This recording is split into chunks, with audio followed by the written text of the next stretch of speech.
வணக்கம். பைபிளை முழுவதுமாக வாசிக்கும் நம் லட்சிய பயணத்திற்கு உங்களை அன்புடன் வரவேற்கிறேன். இன்று நாம் தொடக்க நூலில் 12வது அதிகாரத்தை வாசிக்க இருக்கிறோம். இதுவரை நாம் மொத்த நூல்களில் 0.92% நூல்களை வாசித்து முடித்துவிட்டோம். இன்னும் சில நூல்களை முடித்தால் நம் பயணம் வெற்றிகரமாகும். இன்றைய வாசிப்பின் மூலம் அந்த இலக்கை இன்னும் முன்னோக்கி நகர்த்துவோம். வாங்க தொடங்குவோம். ஆபிராமின் அழைப்பு. ஆண்டவர் ஆபிராமை நோக்கி, உன் நாட்டிலிருந்தும் உன் இனத்தவரிடமிருந்தும் உன் தந்தை வீட்டிலிருந்தும் புறப்பட்டு நான் உனக்கு காண்பிக்கும் நாட்டிற்குச் செல். உன்னை நான் பெரிய இனமாக்குவேன், உனக்கு ஆசி வழங்குவேன், உன் பெயரை நான் சிறப்புறச் செய்வேன், நீயே ஆசியாக விளங்குவாய். உனக்கு ஆசி கூறுவோர்க்கு நான் ஆசி வழங்குவேன், உன்னை சபிப்போரை நானும் சபிப்பேன், உன் வழியாக மண்ணுலகின் மக்களினங்கள் அனைத்தும் ஆசி பெறும் என்றார். ஆண்டவர் ஆபிராமுக்கு கூறியபடியே அவர் புறப்பட்டுச் சென்றார். அவருடன் லோத்தும் சென்றார். ஆபிராம் ஆரானை விட்டுச் சென்றபொழுது அவருக்கு வயது 75. ஆபிராம் தம் மனைவி சாராயையும் தம் சகோதரனின் மகன் லோத்தையும் உடனழைத்துச் சென்றார். அவர்கள் ஆரானில் சேர்த்திருந்த செல்வத்துடனும் வைத்திருந்த ஆள்களுடனும் கானான் நாட்டிற்கு புறப்பட்டுச் சென்று அந்நாட்டை சென்றடைந்தனர். ஆபிரகாம் அந்நாட்டில் நுழைந்து ஷெக்கேமில் இருந்த மோரேயின் கருவாலி மரத்தை அடைந்தார். அப்பொழுது கானானியர் அந்நாட்டில் வாழ்ந்து வந்தனர். ஆண்டவர் ஆபிராமுக்கு தோன்றி, உன் வழிமரபினருக்கு இந்நாட்டை கொடுப்பேன் என்றார். ஆகவே தமக்கு தோன்றிய ஆண்டவருக்கு அங்கே அவர் ஒரு பலிபீடத்தை எழுப்பினார்.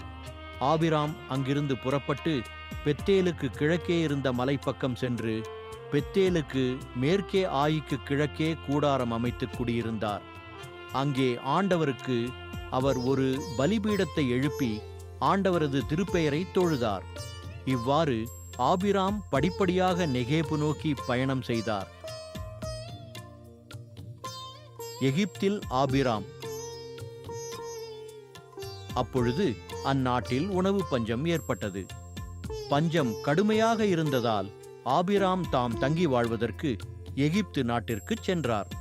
அவர் எகிப்தை நெருங்கிய பொழுது தம் மனைவி சாராயிடம், நீ கண்ணுக்கு அழகானவள் என்பது எனக்கு தெரியும். எகிப்தியர் உன்னை காணும் பொழுது இவள் அவனுடைய மனைவி எனச் சொல்லி என்னை கொன்று விடுவர், உன்னையோ உயிரோடு விட்டு விடுவர். உன் பொருட்டு எனக்கு நல்லது நடக்கவும் உன்னால் என் உயிர் காப்பாற்றப்படவும் நீ என் சகோதரி எனச் சொல்லிவிடு என்றார். ஆபிராம் எகிப்தை சென்றடைந்த பொழுது சாராய் மிகவும் அழகானவராக இருப்பதை எகிப்தியர் கண்டனர். பார்வோனின் மேலதிகாரிகள் அவரைக் கண்டு அவரை பற்றி புகழ்ந்தனர். ஆகவே அவர் பார்வோனின் அரண்மனைக்கு அழைத்துச் செல்லப்பட்டார். அவர் பொருட்டு ஆபிராமுக்கு பார்வோன் நன்மை செய்தான். ஆடு மாடுகளையும் கழுதைகளையும் வேலைக்காரரையும் வேலைக்காரிகளையும் பெண் கழுதைகளையும் ஒட்டகங்களையும் அவருக்கு கொடுத்தான். ஆனால் ஆண்டவர் ஆபிராமின் மனைவி சாராய்க்கு நேரிட்டதை முன்னிட்டு பார்வோனையும் அவன் குடும்பத்தாரையும் கொடிய கொள்ளை நோய்களால் துன்பப்படுத்தினார். பார்வோன் ஆபிராமை அழைத்து அவரிடம், நீ எனக்கு இப்படி செய்து விட்டாயே, அவள் உன் மனைவி என்று ஏன் என்னிடம் சொல்லவில்லை? அவள் உன் சகோதரி என்று நீ ஏன் சொன்னாய்? அதனால்தான் நான் அவளை என் மனைவியாக எடுத்துக்கொண்டேன். இப்பொழுதே உன் மனைவியை கூட்டிக் கொண்டு புறப்படு என்றான். பின் பார்வோன் தன் ஆள்களுக்கு கட்டளையிட அவர்கள் அவரை அவர் மனைவியுடனும் அவருக்குரிய எல்லாவற்றுடனும் அனுப்பிவிட்டனர். நாம் 1189 அதிகாரங்களில் 12 அதிகாரங்களை நிறைவு செய்துவிட்டோம். இன்னும் சில அதிகாரங்களை வாசித்தால் முழு பைபிளையும் முடித்து விடுவோம். நாளை அடுத்த அதிகாரத்தை பார்க்க சந்திப்போம்.